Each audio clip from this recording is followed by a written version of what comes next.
So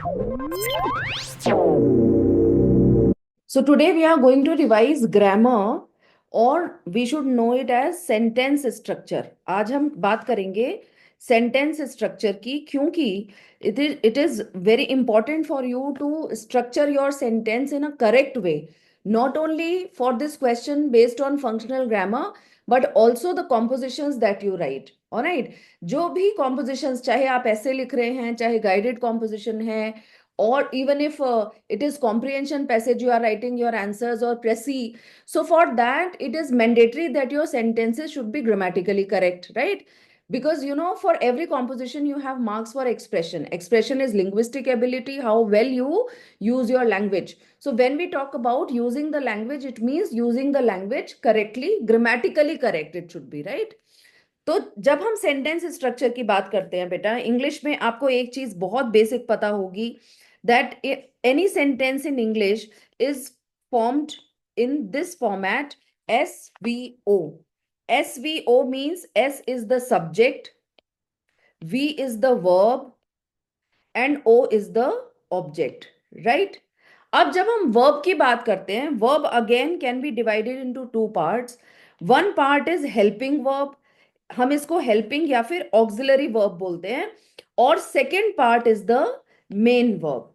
तो जो helping verb यानी कि ऑक्सिलरी वर्ब है, इसका काम क्या है? हेल्पिंग वर्ब का काम है हमें सेंटेंस का टेंस बताना, और जो मेन वर्ब होती है, दीज आर डूइंग वर्ड्स, जो कि हमें एक्शन बताते हैं. Alright, they tell us action. Like for example, I am teaching you here, so teach is the main verb. You are studying, so study is the main verb. If you are sitting, sit is the main verb. I am writing, so write is the main verb, right? तो verb जो है basically दो उसमें हम divide कर सकते हैं. In any sentence you will find two kinds of verbs. One is the helping verb, another one is the main verb. अब हम बात करते हैं हेल्पिंग वर्ब की, राइट? अब यहाँ helping verb which tells us the tense, उसकी अगर हम बात करें तो tense can be easily divided into three parts: present, past and future, right? These are three basic tenses that we have: present, past and future. अगर हम B form की बात करें, बी फॉर्म की अगर हम बात करें वर्ब की, तो प्रेजेंट में जो बी फॉर्म होती है दैट इज और are, right? In the past it is always was और were. Okay, so present and past forms of be in present and past is are, was, were. Future will always have will or shall. उसमें हमेशा will और shall जरूर आएगा. जब sentence में will और shall लगता है तो हमें बहुत ऑटोमेटिकली क्लियर हो जाता है that it is future tense, right? Now see, this is present, past and future in reference to time. Time के रेफरेंस में टेंसेस तीन तरह के होते हैं: प्रेजेंट, पास्ट और future.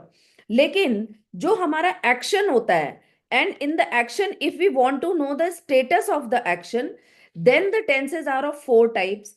First and foremost is simple, which is also known as indefinite. Then we have continuous. Then we have perfect. And then we have perfect continuous. Okay. Now, when we talk about simple or indefinite, simple tenses means here we don't have any specification of time, means the status of action. जैसे कि for example, if I say I teach class 12, मैं class 12 को पढ़ाती हूँ. All right. So what does it tells us? It tells us about some general routine. It tells about some habit. It tells about some universal truth. Alright, तो वो simple और indefinite tense होता है अगर हम प्रेजेंट के reference में बात कर रहे हैं. पास्ट के रेफरेंस में जब हम बात करते हैं तो सिंपल और इनडेफिनेट का मतलब हुआ, for example, where we do not have any.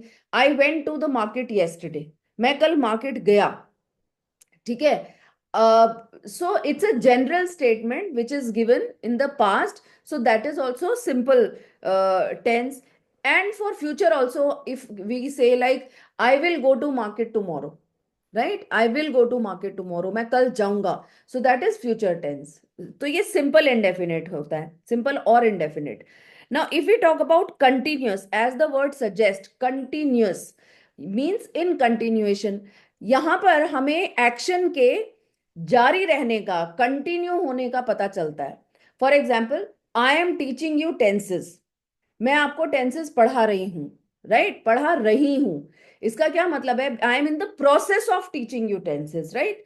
अगर यही बात हम पास्ट में बोले, I was teaching you tenses yesterday when you came to my class, for example, right. तो यहां जब आप हमेशा देखोगे कि जब भी प्रेजेंट कॉन्टिन्यूअस की बात हो रही है, तो उसमें कोई ना कोई इंडिकेशन हमें वर्क के प्रोग्रेशन में होने का, कंटिन्यूएशन में होने का मिलता है, ठीक है। जब हम पास्ट में कंटिन्यूअस की बात करते हैं तो उसमें दो सिचुएशन आती हैं। For example, I was cooking in the kitchen when the phone wrong. Okay, जब फोन बजा तो मैं किचन में काम कर रही थी, when the phone wrong. Alright, for example, there is another example, I was cooking in the kitchen while my husband was folding the clothes. Right? So, two actions simultaneously. Right? जब while, when इस तरह के words का जब use होता है तो it means दो एक्शन के कंटिन्यूएशन में होने का भी पता चलता है. So that can be use like for past continuous. Same present continuous when the action is in the process, when the action is in continuation, for that we use. Now the same is for future tense also. Future tense में भी कैसे होगा? For example, if we say after 5 years my son will be working in a company. Future perfect continuous चल रहा है ना. Perfect क्या होगा? अभी परफेक्ट की पे तो मैं आई ही नहीं हूं, अभी हम कॉन्टिन्यूअस की बात कर रहे हैं. तो फ्यूचर में ऐसा हो रहा होगा. ऑलराइट, 5 साल बाद मेरा बच्चा, मेरा बेटा कंपनी में काम कर रहा होगा. तो continuation of action in the future, that is future continuous. समझ में आया? अच्छा, अब अगर हम परफेक्ट की बात करें, परफेक्ट मींस फिनिश्ड, ओवर. यहां पर हमें एक्शन के कंप्लीट होने का, खत्म होने का पता चलता है. ठीक है, कंप्लीट होने का पता चलता है. अब कंप्लीट होने का पता, फॉर एग्जाम्पल, जैसे I have eaten my dinner, I have just finished my dinner. मैंने अभी अभी अपना खाना खत्म किया है. हाँ, या मैं अपना खाना खत्म कर चुका हूं या चुकी हूं. So what does it show? That the action is over. Alright, that the action is over. Now look into the past. If we say when you came to my place, I had finished eating my dinner. Okay, जब तुम मेरे घर आए मैं खाना खा चुकी थी. उसमें भी एक्शन का पता चल रहा है, राइट. लेकिन दो एक्शन, पास्ट परफेक्ट में आप हमेशा देखोगे, past perfect is used in a sense when two actions are given. दो एक्शन दिए होते हैं, एक एक्शन पहले होता है, दूसरा एक्शन बाद में होता है. जो पहले हो चुका है वो तो और पास्ट में हो गया ना, यानी कि उसमें इसको इस तरीके से समझो. फॉर एग्जाम्पल, अगर ये टाइम लाइन है, try to understand if this is the time line, right. ये हमारा प्रेजेंट है. अब इसके बाद तो पास्ट ही चल रहा है ना बेटा. अगर हम सिर्फ इमीडिएट पास्ट की बात करते हैं, अगर हम प्रेजेंट में ही किसी काम के पूरा होने की बात कर रहे हैं, तो ये तो हो गया प्रेजेंट परफेक्ट. हाँ, प्रेजेंट में ही किसी काम के पूरा होने की बात कर रहे हैं. अगर हम थोड़ा इमीडिएट पास्ट की बात करते हैं तो ये होता है सिंपल पास्ट. ये क्या होता है? Simple past. लेकिन अगर हम एक्सट्रीम पास्ट की बात कर रहे हैं तो वो होता है past perfect. Okay, for example, जैसे कि अगर हम कहें when the teacher entered the class, comma, the bell had rung. अब इसमें आप देखो दो सिचुएशन है, दो एक्शन है. एक तो टीचर एंटरिंग द क्लास, एक एक्शन ये है, और दूसरा रिंगिंग ऑफ बेल, दूसरा एक्शन ये है. कौन सा एक्शन पहले हुआ? टीचर पहले क्लास में आया या बेल पहले बज गई? इस सेंटेंस के हिसाब से बेल पहले बज गई. तो जो एक्सट्रीम पास्ट में हुआ है, यानी कि जो एक्शन पहले हो चुका है, उसमें हम पास्ट परफेक्ट का यूज करते हैं. पास्ट परफेक्ट यानी कि हैड के साथ थर्ड फॉर्म, और जो एक्शन बाद में हुआ है उसमें हम सिंपल पास्ट का यूज करते हैं। समझ में आई ये बात या नहीं आई? ओके, तो दिस इज पास्ट परफेक्ट। इसी तरह से फ्यूचर परफेक्ट में अगर हमें फ्यूचर में काम के कंप्लीट होने का पता चल रहा है, हाँ, अगर फ्यूचर में काम के कंप्लीट होने का पता चल रहा है, he will have completed his work, हाँ, वो अपना काम पूरा कर चुका होगा, राइट? तो that is future perfect. Next is perfect and continuous. Means perfect यानी काम पूरा हो गया है, कंटिन्यूअस यानी कि प्रोसेस में चल रहा है। इसका क्या मतलब है? इस तरह के सेंटेंसेस में आप मोस्टली देखेंगे सिंस और फोर का यूज होता है और एक टाइम ड्यूरेशन बताया जाता है। I have been waiting for him since 4 o'clock। मैं 4 बजे से उसका इंतजार कर रहा हूं। तो व्हाट डज इट मीन? इंतजार कर रहा हूं और अभी ओवर होने वाला है, right? That is why it is perfect continuous.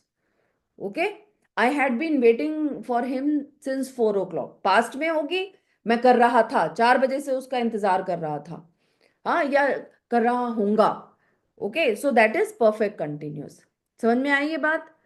अच्छा, अब हम किस तरह से आइडेंटिफाई करेंगे? फॉर एग्जाम्पल, जब आपको फंक्शनल ग्रामर में the first question that you get is to fill up the blanks with correct form of word given in the bracket.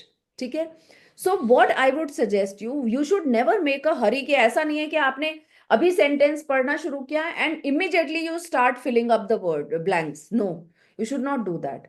First of all, read the whole passage, at least 3 4 lines you should read, and you should try to make out which tense has been used in that in those lines। ठीक है, कहीं तो ऐसा होगा कि blank के अलावा जब सेंटेंस का फॉर्मेशन होगा तो उसमें जरूर कहीं तो ऐसा होगा कि जिसमें कि आपको बताया जाएगा कि उसमें पास्ट यूज हुआ है या प्रेजेंट यूज हुआ है ना? अब उसके लिए आपको फॉर्मेशन आनी भी जरूरी है, सेंटेंस स्ट्रक्चर भी आना जरूरी है। ठीक है, तो देखो, अगर हम सिंपल टेंसेस की बात करते हैं, सो सिंपल टेंस में हमेशा, अगर हम प्रेजेंट की बात करें, सिंपल प्रेजेंट, सब्जेक्ट के साथ वर्ब का फर्स्ट फॉर्म लगता है और ऑब्जेक्ट लगता है।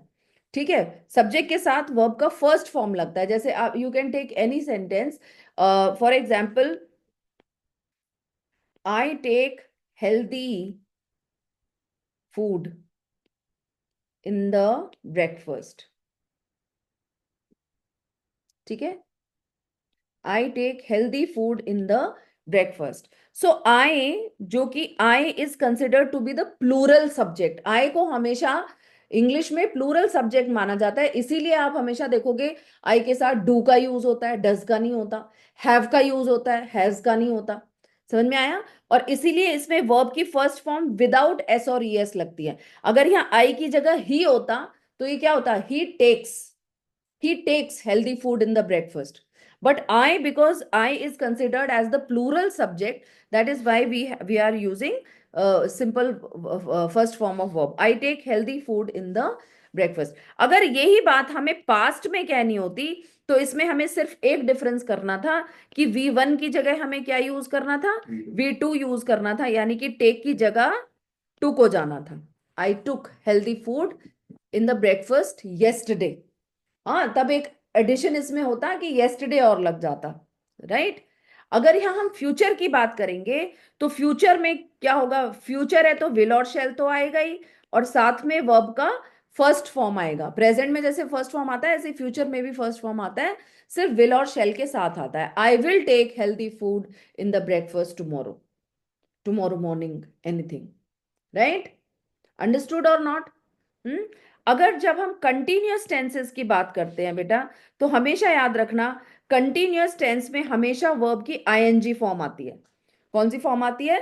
आईएनजी फॉर्म आती है। जब प्रेजेंट कंटिन्यूअस होगा तो इज, आर या फिर एम, एम जो कि सिर्फ आई के साथ आता है, के साथ वर्ब की आईएनजी फॉर्म आएगी। पास्ट कंटिन्यूअस होगा तो वॉज और वर के साथ आईएनजी फॉर्म आएगी। और अगर ये फ्यूचर कंटिन्यूअस होगा तो विल और शेल तो आना ही आना है, वर्ब की आईएनजी फॉर्म भी आनी है, और इनके साथ हम लगाएंगे be, be, be, will be doing, shall be doing, right? It's always like that. Next is perfect. Perfect की जब हम बात करते हैं तो परफेक्ट में हमेशा वर्ब की थर्ड फॉर्म आती है। If it is present perfect तो हैज और हैव के साथ वर्ब की थर्ड फॉर्म आएगी। अगर पास्ट परफेक्ट है तो हैड के साथ वर्ब की थर्ड फॉर्म आएगी। And if it is future perfect then will और shall have and then third form of verb. Is it clear? इसमें कोई डाउट, कोई कंफ्यूजन? राइट। अब परफेक्ट कंटिन्यूअस की जब हम बात करते हैं तो मैंने बताया आपको ऑलरेडी कि परफेक्ट कंटिन्यूअस में परफेक्ट है तो हैज हैव हैड जरूर आएगा, है ना। अगर प्रेजेंट प्रेजेंट परफेक्ट की बात करेंगे अगर हम, तो उसमें हैज हैव आना ही आना है, plus been and then ING form of verb. If it is past perfect continuous तो हैज हैव की जगह हैड हो जाएगा, then been an ing form of verb.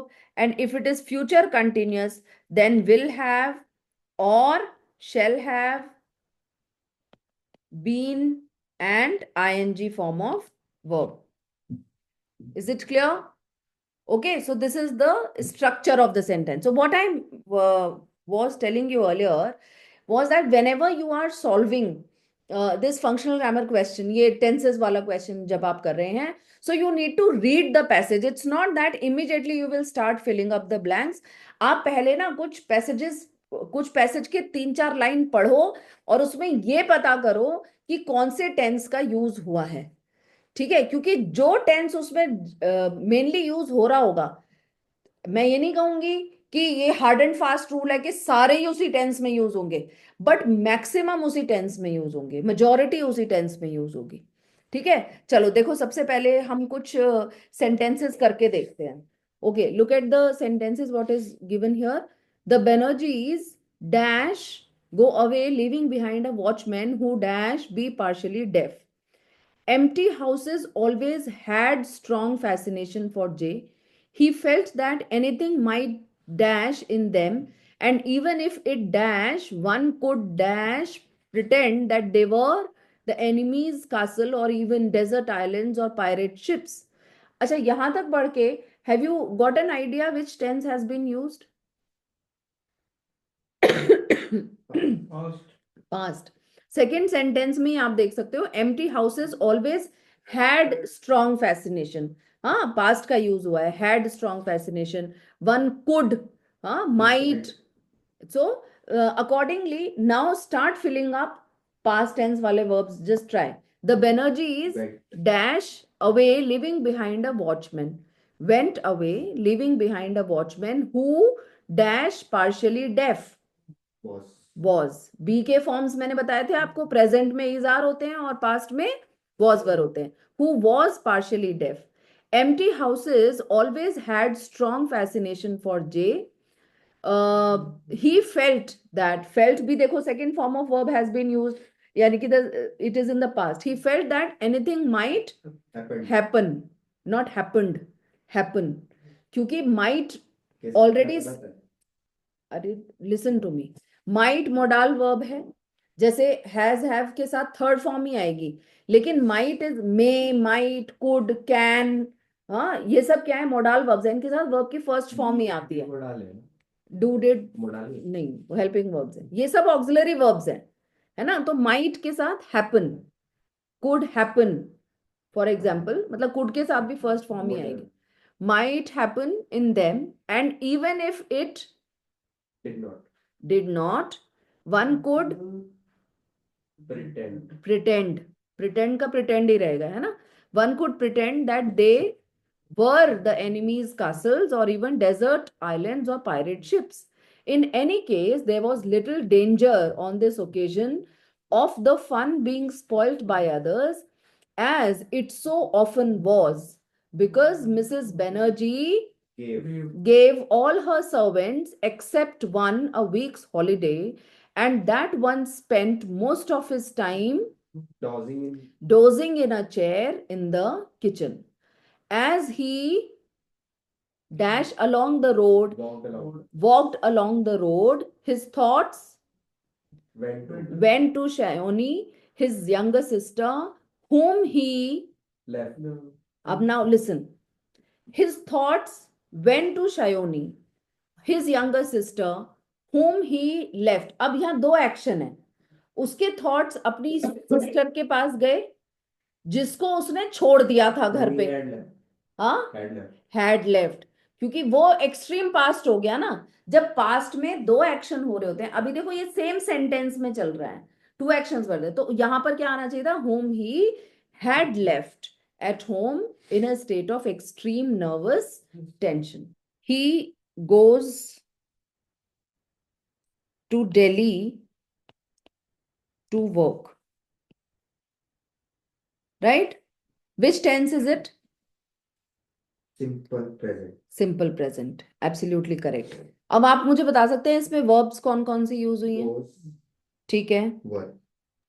ठीक है, ये गोज दोनों और वर्ब्स वर्क। हैं, गोज भी वर्ब है और वर्क भी वर्ब है, राइट? अब आप इस टेंस को, this was simple present, right? अब आप इसको जरा फ्यूचर में बना सकते हैं, फ्यूचर में बनाओ, सिंपल फ्यूचर बनाओ। Okay, he will go to Delhi to work. He was going, he was going, अच्छा, पास्ट पास्ट हो रहा से है। पास्ट कंटिन्यूअस बोला था मैंने। हाँ। He was going to Delhi to work, ठीक है? अच्छा, जरा इसको प्रेजेंट परफेक्ट बनाओ। He has gone to Delhi to work. He has gone to To Delhi to work. अच्छा, अब यहां देखो जरा इस सेंटेंस में, ये इन सारे सेंटेंसेस में जो एक वर्ब थी गो और दूसरी वर्ब थी वर्क, टू वर्क, आप ये देखोगे जब जब हमने टेंस चेंज किया, जो भी चेंजेस हुए वो इस गो में हुए। गो का विल गो बन गया, वॉज गोइंग बन गया, हैज गॉन बन गया। लेकिन ये जो अनदर वर्ब थी टू वर्क, इस पे कोई फर्क पड़ा?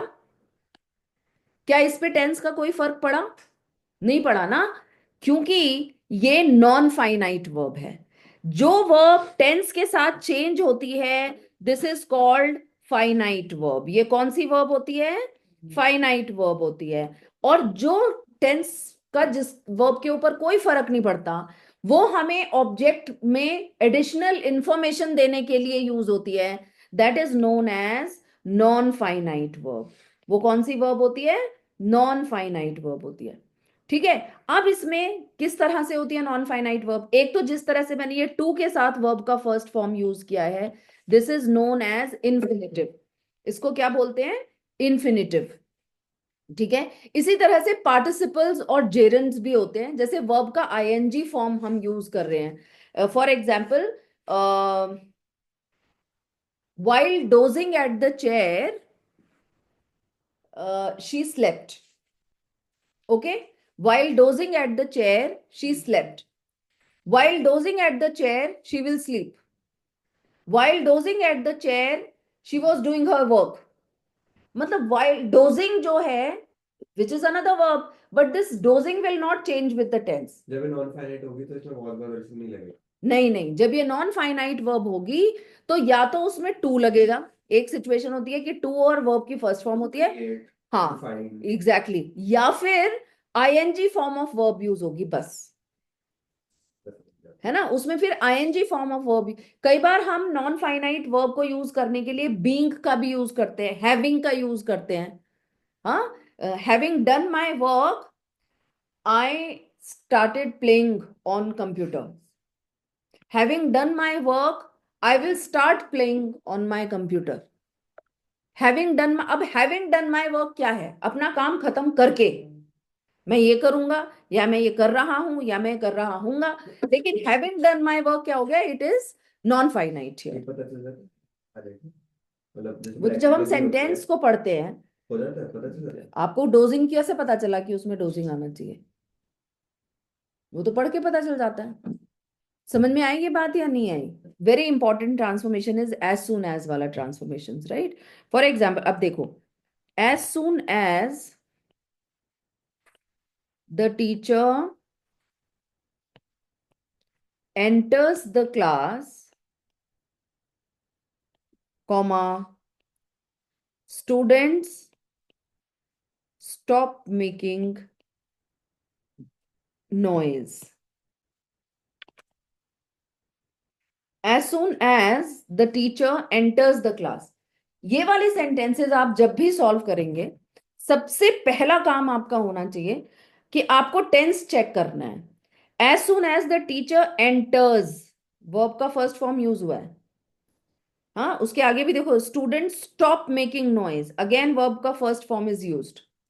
So, because first form of verb is used, it means it is present tense. कौन सा tense है ये? Present tense है। अगर हमें इसे no sooner में चेंज करना होगा, तो जैसे मैंने आपको बताया हुआ है, आप तो how will it be? No sooner, अब because it is present here, does हाँ, does क्यों लगा? क्योंकि the teacher है, Teacher. singular है, तो does लगेगा। No sooner does the teacher enter the class, then comma की जगह क्या आ जाएगा? Then students stop making noise. आया समझ में? अगर मान लीजिए यहां पर सेंटेंस में एंटर ना होकर एंटर्ड होता, यहां पर होता as soon as the teacher entered the class, student stopped making noise. हाँ, so it is clearly visible that this is past tense. तो यहां पर डस की जगह फिर क्या आता? Did. No sooner did the teacher enter the class then students stopped making noise. ठीक है। अगर हमें इस सेंटेंस को नो सूनर की जगह हार्डली से बिगिन करना होता, तो हार्डली के साथ हम हैड का यूज करते हैं मोस्टली। ओके, हार्डली के साथ पास्ट में हमेशा हैड ही आएगा। तो hardly had the teacher entered the, has have had के साथ तो हमेशा वर्ब का थर्ड फॉर्म आता है, एंटर्ड द क्लास। और देन की जगह हार्डली के साथ आएगा हमेशा when students stopped making noise. आया समझ में? कोई डाउट, कोई प्रॉब्लम है इसको लेकर? नो। ओके, अब हम नेक्स्ट टाइप की ट्रांसफॉर्मेशन देखते हैं, that is degrees of adjectives. Degrees of adjectives. See, adjectives की 3 डिग्रीज होती हैं। ठीक है, वन इज पॉजिटिव, जैसे फॉर एग्जाम्पल हमने कहा गुड, ये पॉजिटिव डिग्री है, right? Second is comparative, good का कंपैरेटिव होगा better. And third is superlative, means best, right? दो चीजें ध्यान रखनी है, कंपैरेटिव डिग्री के बाद में हमेशा देन आता है, THAN, देन। और सुपरलेटिव डिग्री से पहले हमेशा द आता है, the best, the easiest, the latest, right? ये चीज तो पता ही है आपको। अच्छा, पॉजिटिव डिग्री में अगर देखा जाए तो पॉजिटिव डिग्री ऑफ कंपैरिजन जो होती है, that is the simplest form, जो फर्स्ट फॉर्म होती है। कंपैरेटिव में the comparison is always between two. Comparative degree हम कहाँ यूज करते हैं? जहां दो के बीच में कंपैरिजन होता है। और सुपरलेटिव हम यूज करते हैं जहां दो से ज्यादा में कंपैरिजन होता है, राइट? अब फॉर एग्जाम्पल अगर हम यहां लिखें Amit is the most intelligent boy in his class, which degree has been used here? Which degree of adjective has been? Superlative, the Superlative. most intelligent, है ना? the most intelligent, Amit is the most intelligent boy in his class। अपनी class में अमित सबसे intelligent लड़का है। ठीक है, जब हम इसका पॉजिटिव बनाएंगे तो हम नो अदर से शुरू करके बनाएंगे, no other boy in his class is as intelligent as Amit। ठीक है, no other boy in his class is as intelligent as Amit. और अगर हमें इसमें कंपैरेटिव डिग्री यूज करनी होगी तो हम कैसे करेंगे? Amit is more intelligent then any other boy, any other boy, दो में कंपैरिजन होना है ना, एक तो अमित हो गया और एक एनी अदर बॉय हो गया, राइट? समझ में आई ये बात? अब इसमें दूसरी तरह का जो सेंटेंसेस आते हैं वो किस तरह से आते हैं?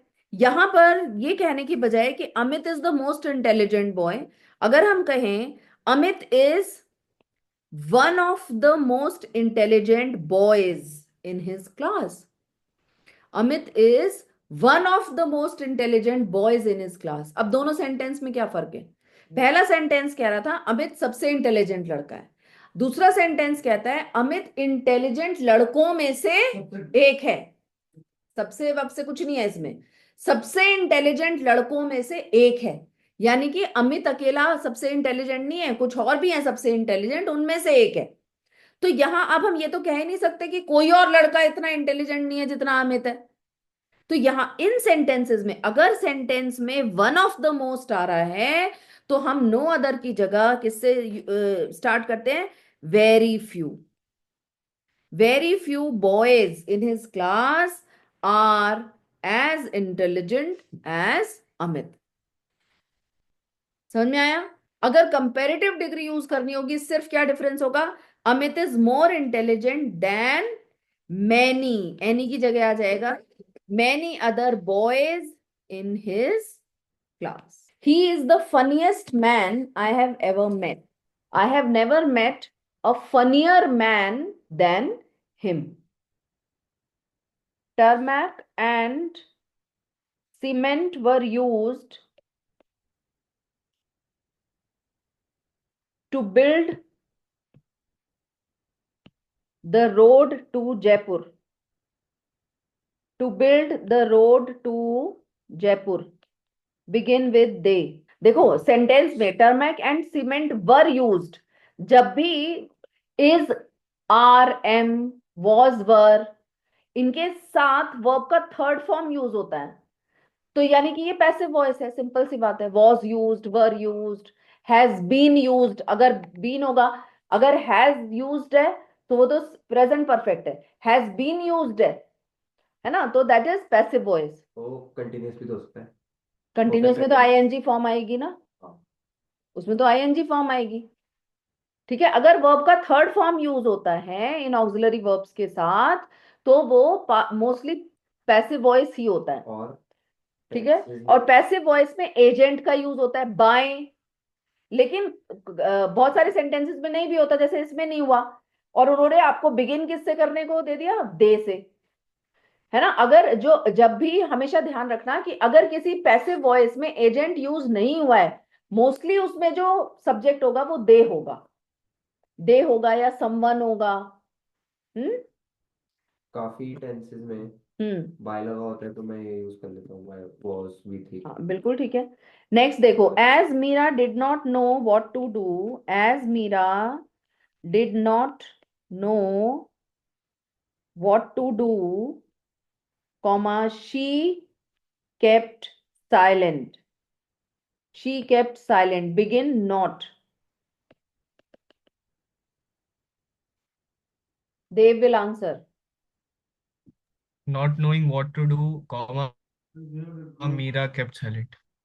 Not knowing what to do, comma, Meera kept Kept silent. silent. She works diligently, and you have to begin with how. How diligently she works.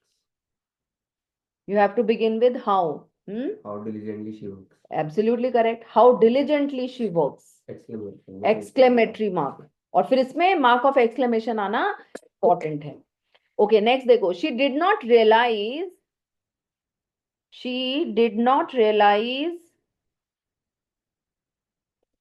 that her lies would have such a terrible consequences. Such a terrible consequences. You have to begin with little. Little did she realize. Little did she realize that her lies would have such a terrible consequences. Right?